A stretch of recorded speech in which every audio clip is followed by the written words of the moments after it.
Psalm 71. Psalm 71 has a particular verse that references power. And I'm in the New Living Translation. The King James Version reads a little bit differently, has a little bit of a different take on it, but we're going to walk with this nonetheless. Now that I am old and gray, do not abandon me, O God. Let me proclaim your power to this generation, your mighty miracles to all who come after me. And for the moments the Lord gives us a mouth that wisdom will use as a thought or a governing passage of thought, if you will. Speak power into your future. Speak power into your future. I am remembering, now I lay me down to sleep. I pray the Lord my soul to keep. If I should die before I wake, I pray the Lord my soul to take. The Lord is my shepherd, I shall not want. Makes me to lie down in green pastures. He leads me beside the still waters. He restores my soul.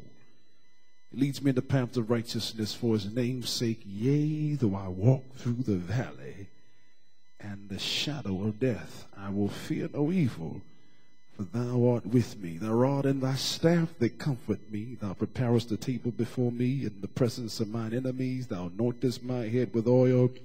My cup runs over. Surely goodness and mercy shall follow me all the days of my life, and I will dwell in the house of the Lord forever. Be still and know that I am God. I'll be exalted among the heathen. I'll be exalted in the earth. Why is it that I know these words of prayer and these psalms? How is it I've come to be able to reflect on them at a moment's notice? How is it that my remembrance of them predates my remembrance of when I didn't know them? In other words, I can't remember not knowing these prayers or these psalms or these expressions. Somehow, somebody spoke them into my life. Somebody exposed them to me. Somebody in my own life nurtured me and declared and spoke power into their future. They probably may or may not have known what they were doing when they did what they were doing, but they impressed upon me something that has at some times in my life, as I look back, ministered to me, helped me, lifted me, blessed me, encouraged me,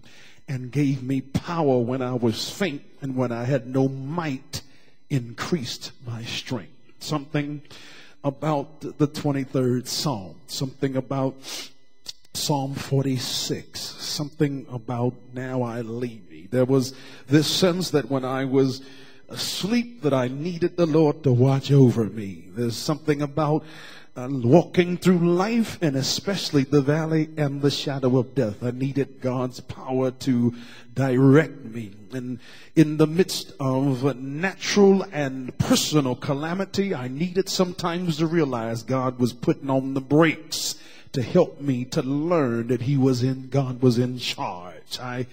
I can't remember not knowing these particular psalms, but I am in concert with the psalmist here who says, and I'm not saying I'm like this. He says, now I'm old, Lord. I'm not trying to say that. I ain't going there.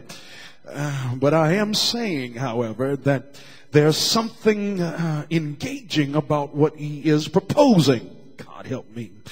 The psalmist in Psalm 71 obviously has some familiarity with some of the other Psalms of David, because some parts of Psalm 71 are actually from other Psalms in the Psalter. You'll find some parts of Psalm 71 in Psalm 31, verses 1 through 3.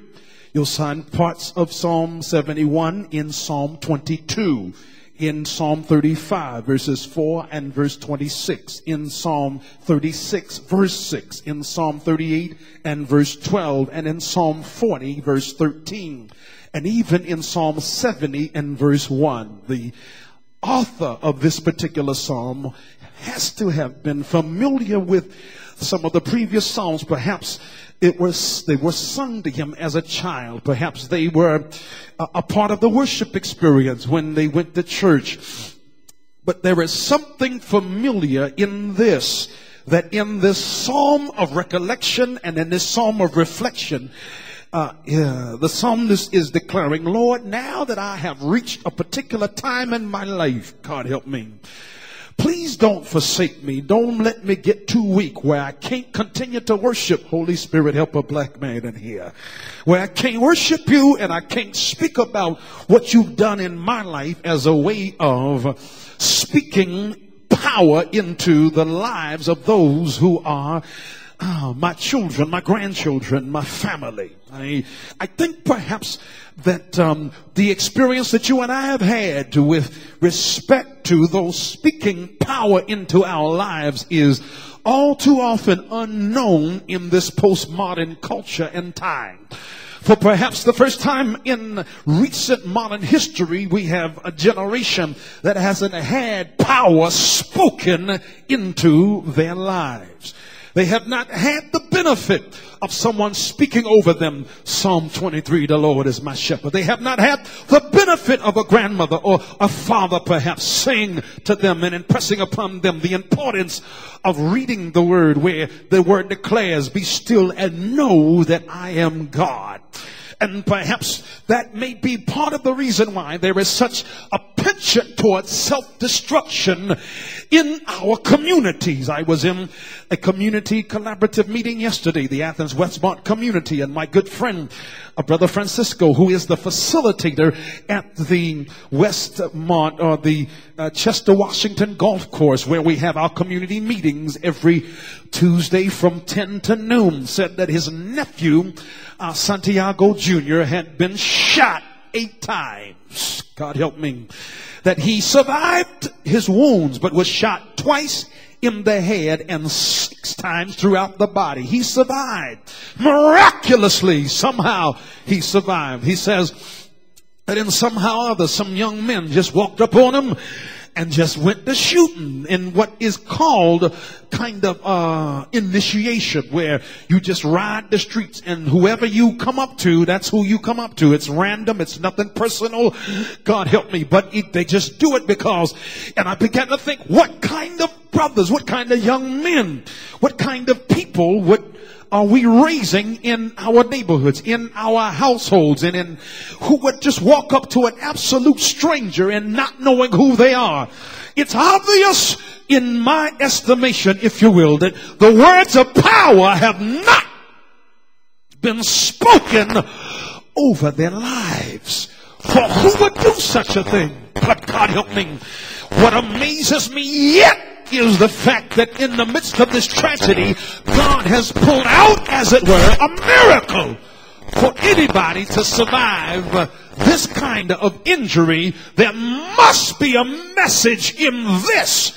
Even though you won't speak power over this generation, I'm going to do something powerful in this generation just so folk will know I still have power to do miracles in 2011.